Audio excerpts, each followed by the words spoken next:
Struggling knowing where to go? Bouncing around portals in the GOA? Or a random dog just nosing you in the leg for some reason and derailing your attention?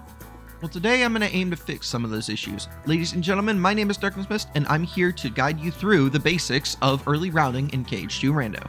Routing in KH2 Rando can be broken up into 3 different categories. You have early game routing, mid game routing, and late game routing.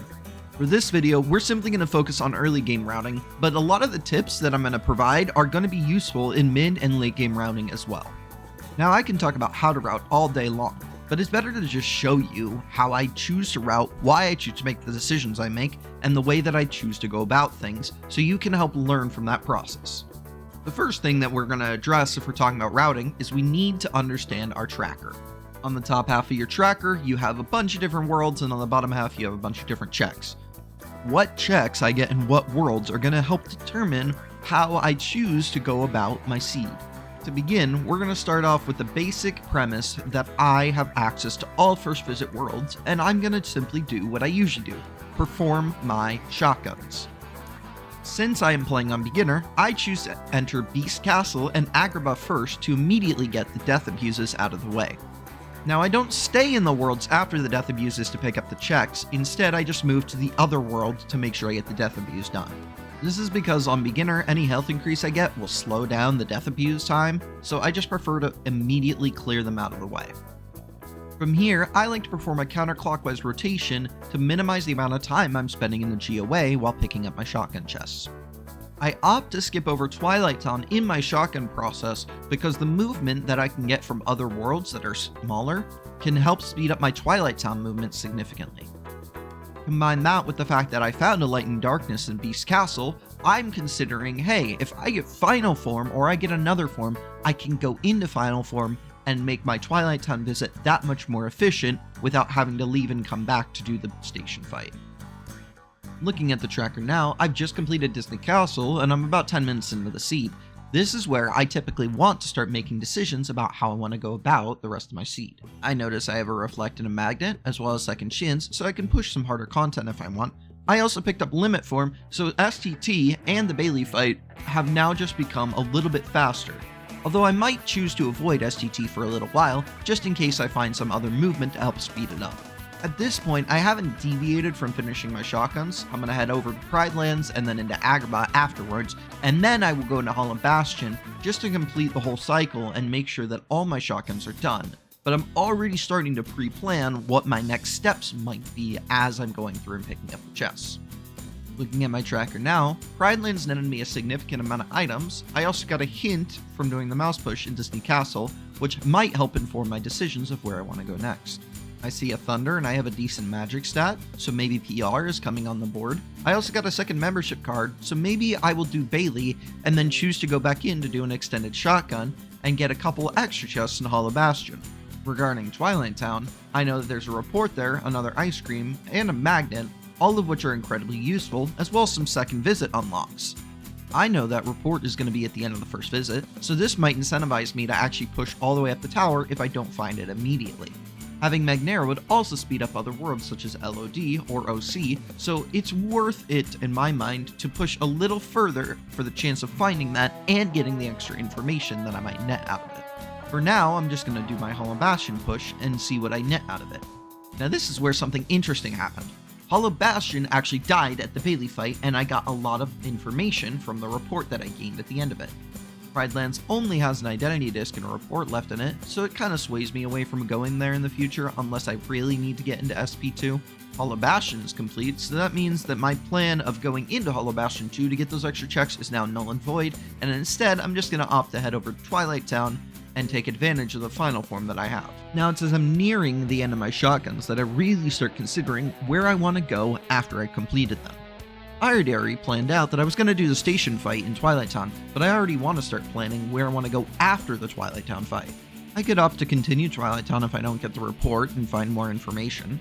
I'm looking at my magic stat and seeing I have a decent magic stat, and I took a peek at my Keyblades. I have an experience boost on the Final Form Keyblade, so maybe Port Royal isn't looking too bad. I have a second Disney Castle unlock, although that would be a little slow considering I don't have Magnera, but Final Form Fire could make up some of that time difference. I'm a little disincentivized from pushing into STT just because my movement still isn't all that great, even if I have Limit Form and can go through it very quickly.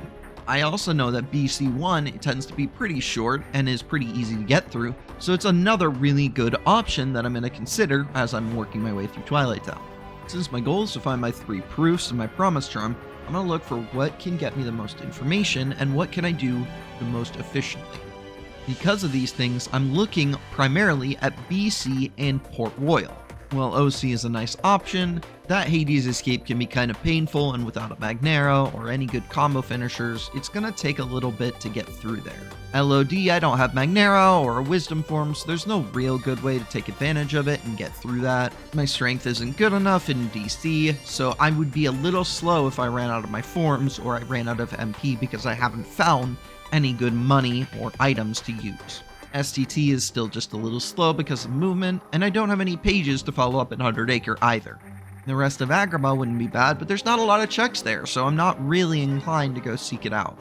The same can be said with Halloween Town and Space Paranoids. This is why I landed on the choice between Beast Castle or Port Royal. And even out of those two, I'm leaning towards Port Royal just because I have this EXP boost, and if I were to go to Beast Castle and find extra health boosts, it would be harder to get in the EXP boost range. As I'm completing the rest of my Twilight Town visit, I'm noticing that I'm picking up a few interesting items as I get to the bottom of the tower after the forced fight. I received a second scimitar and the skill and crossbones, but I didn't receive the report or the magnet.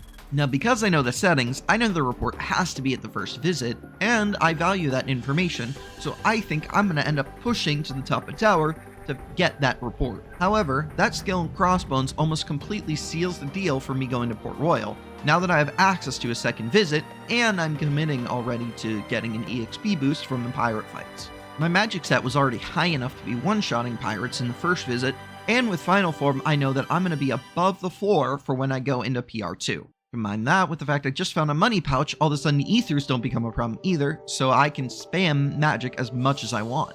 As a result, I'm going to continue climbing the tower, I'm going to finish my visit, and then I'm going to end up going to Port Royal as my next set of actions. However, as I got to the top of the tower, 2 unexpected twists happened to me.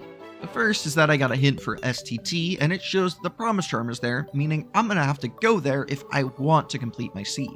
The second is that I got a second ice cream, and now I have access to Twilight Town 2. Twilight Town 2 is a significantly faster visit than Twilight Town 1 or any other shotgun visits, so it's worth taking a little bit of time to go back in and get through it.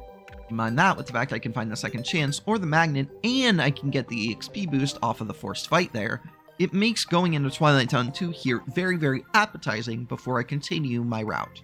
From here, I have a really difficult decision to make though. Do I continue into my original plan of going into Port Royal, or do I change tracks and go into STT because I know it's required?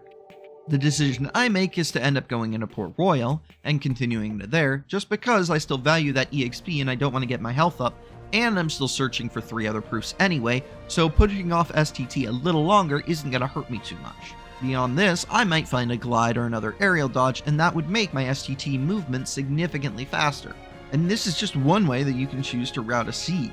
I think there's viable options here. You could have gone to BC, you could have continued to Halloween Town, you could have even chosen OC, as it wouldn't have been that inefficient in time. The biggest thing is that I understand my tool set, and I make decisions based off of what tools that I have access to. And that's really what routing comes down to. It's less about where do I go next, and more about what tools do I have to make where I'm going that much faster. The biggest thing when it comes to early game routing is just planning your next steps out, and even this translates into late game and mid game routing.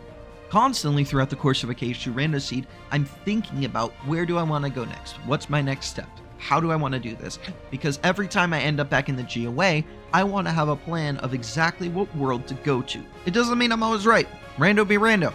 I might lose to someone getting a little more lucky, or I might lose to somebody being a little more efficient with the tools they have access to. Biggest thing is I know what I'm capable of and the confidence that I have in myself to perform certain tasks in this game. That confidence has come from a lot of playing, but also it allows me to go through and make a little more dangerous plays that maybe some less experienced players might not feel as safe doing. those decisions might cost me a race, they also might win me a race. And that's all based on the amount of time that I spent practicing and the decisions I'd made before I even entered the world to fight that boss or to do that content. However, the only way I can do this is by playing the game.